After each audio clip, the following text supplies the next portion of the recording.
Bonjour à tous, on se retrouve aujourd'hui pour la dernière review de Pharmagia.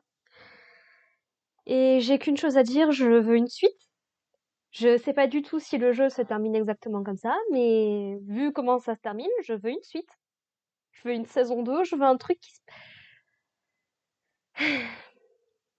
Donc dans cet épisode, on retrouve tous nos personnages du coup en train d'affronter du coup le mage, Dilucrum, qui va réussir à faire son grand festival des moissons et donc à absorber toutes les âmes de Felicidad, monstres, humains, voilà, tout le monde va y passer, jusqu'à nos personnages même, donc tout le groupe de Ten va se faire avoir, mais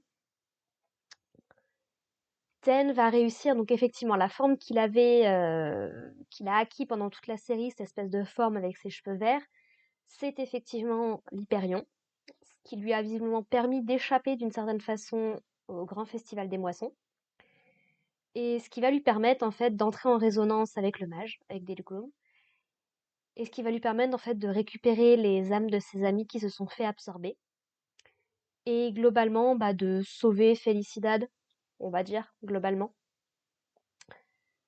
Voilà, pour un résumé assez concis de l'histoire, c'est ce qui va se passer. Il y a 2-3 détails à noter en plus.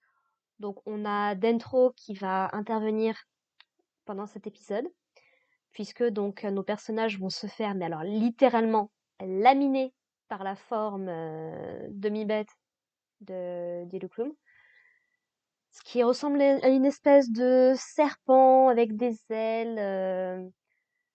C'est plus des plumes que des écailles, on dirait, sur sa peau. Enfin, c'est un design assez sympathique. J'aime beaucoup. Et en fait, donc, Dentro va se battre contre son ami, puisque, en fait, une attaque assez simple du mage, en fait, ça arrive à carrément détruire leur fusion. Ce qui, du coup, bien évidemment, va faire qu'il va absorber les âmes de leurs monstres. Et j'avoue que sur le coup, je me suis dit, mais comment est-ce qu'ils vont réussir à se battre s'ils ont plus leurs monstres, quoi? Et donc Dentro va arriver, va dévoiler sa forme d'ange, donc il a ses ailes qui reposent dans son dos, et il va utiliser des attaques qui font très lumière, qui font très ange et autres. Sauf que le mage va réussir à se faire une barrière de protection autour de lui pour empêcher l'attaque, et en fait Dentro va épuiser toute son énergie, et donc va se faire absorber par Dilucrum, et du coup laisse plus ou moins l'avenir du monde dans les mains de ses élèves, qui du coup vont perdre juste après. Mais donc ce que les personnages vont nous expliquer, c'est que donc juste avant de mourir, Dentro, en tout cas juste avant de se faire absorber, Dentro est entré en résonance, en fusion, en tout ce que vous voulez, avec le groupe de Ten et leur a expliqué un petit peu toute l'histoire, c'est-à-dire que en vérité, lui aussi a été frappé par le même mal que Eleonora et Deluclum.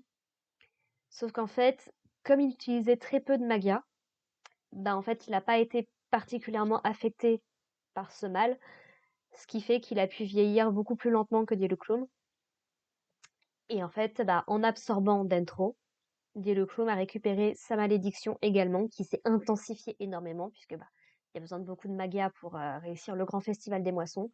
Et en fait, il s'est un petit peu fait avoir par lui-même de cette façon. Voilà, voilà, voilà.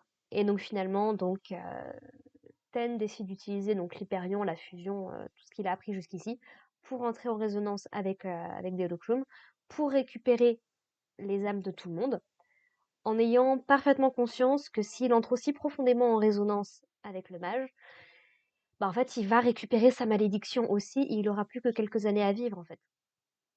Mais il lui dit, écoutez, je suis prêt à accepter ce sacrifice, si ça permet de sauver tout le monde, let's go. Au moins, je vivrai les quelques années qui me restent bien entourée avec mes proches, avec ma famille et tout. Donc, voilà, c'est pas un si grand prix à payer, on va dire. Et en entendant ça, du coup, le reste de ses amis est totalement volontaire en fait pour rentrer en résonance également avec lui. Ce qui va faire en fait qu'ils vont partager ce châtiment, cette malédiction, ce qui fait que les effets vont être un petit peu réduits. Donc ils finiront par en être affectés, mais probablement un petit peu à l'image de Dentro au fur et à mesure, quoi. Voilà. Dilucrum de son côté a plus ou moins une fin heureuse, puisque donc il retrouve Dentro et Eleonora. Et du coup, donc ils partent en paix tous les trois. Ça m'a rappelé beaucoup la fin de Kingdom Hearts 3, pour ceux qui ont joué au jeu. Et voilà, donc ils ont réussi à quelque part à préserver le monde qu'ils avaient créé, malgré les détours que Dilucrum a pris. Et du coup, donc bah voilà, ils partent dans le Sephiroth pour, euh, pour disparaître également. Et la série se termine avec du coup nos dragons de Sanvelt, du coup, qui deviennent les nouveaux régents du monde de Felicidad, chacun avec un continent à sa tête. Et Ansar qui du coup va faire en sorte de reconstruire le continent qui avait disparu, le dernier qu'on avait vu. Et Ten essaye de devenir un petit peu son assistant parce qu'il espère devenir roi. Parce qu'en fait, il veut pas devenir chef d'un continent parce il y a trop de trucs à apprendre, c'est pas cool, c'est pas rigolo, donc ça l'embête. C'est Archie qui dit non mais c'est la même chose, faut que tu bosses en fait.